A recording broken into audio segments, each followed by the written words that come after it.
It is one of the most beautiful ancient knowledge that I ever crossed with.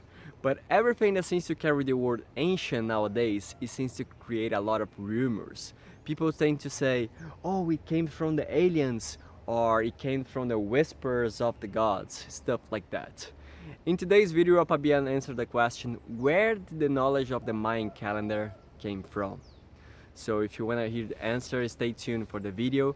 And also if you want to purchase his book, The Birth of the Universe, the link will be in the description. I hope you enjoyed this video.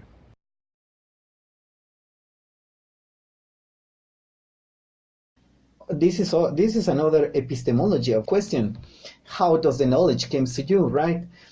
The basic is you have to understand what is your surroundings, and whenever you begin to have a dialogue, you begin to have a connection, and I'm not talking about the popular understanding the nature.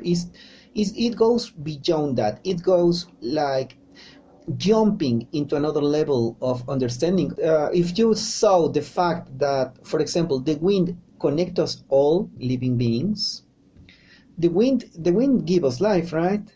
Even if you believe in something and I believe in anything else, anyways, the wind is entering us and is giving us life. The wind is the provider of life, anyways.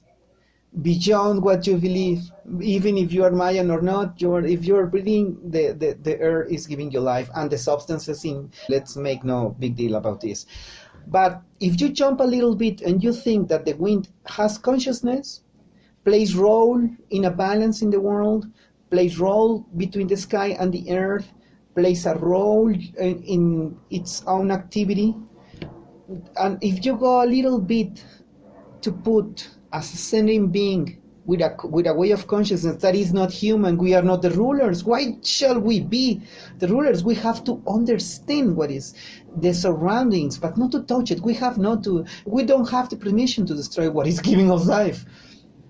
If you jump a little bit, then you're going to discover so much stuff that is already there.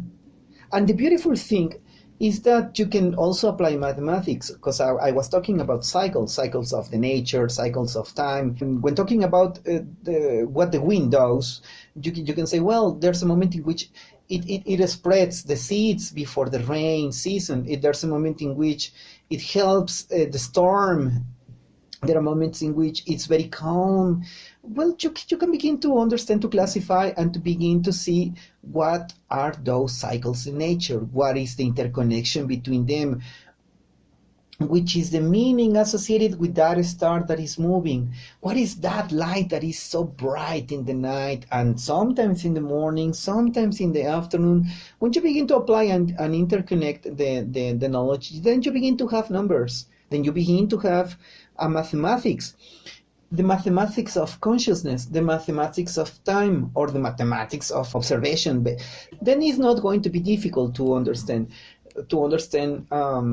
properties, substances, interconnection, cycles, and you just have to stand up and see what is happening, or being able jump a little bit, as I said, to understand everything alive or everything having a way of consciousness. But then you are going to end with numbers. You are going to end with cycles. You are going to end by counting when was the next day that this bright star appeared, and you begin to do numbers. Then you begin to make classifications.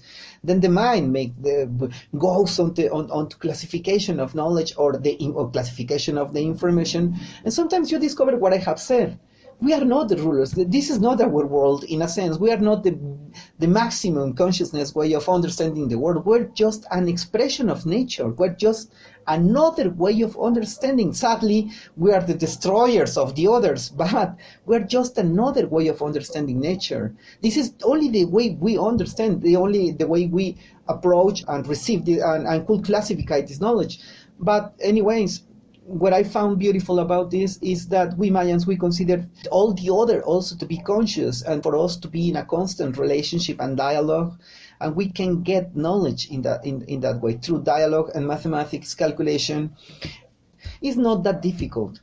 What is beautiful is that now, in this present time, is that this knowledge is still present, is still beautiful, is still being applied in the world.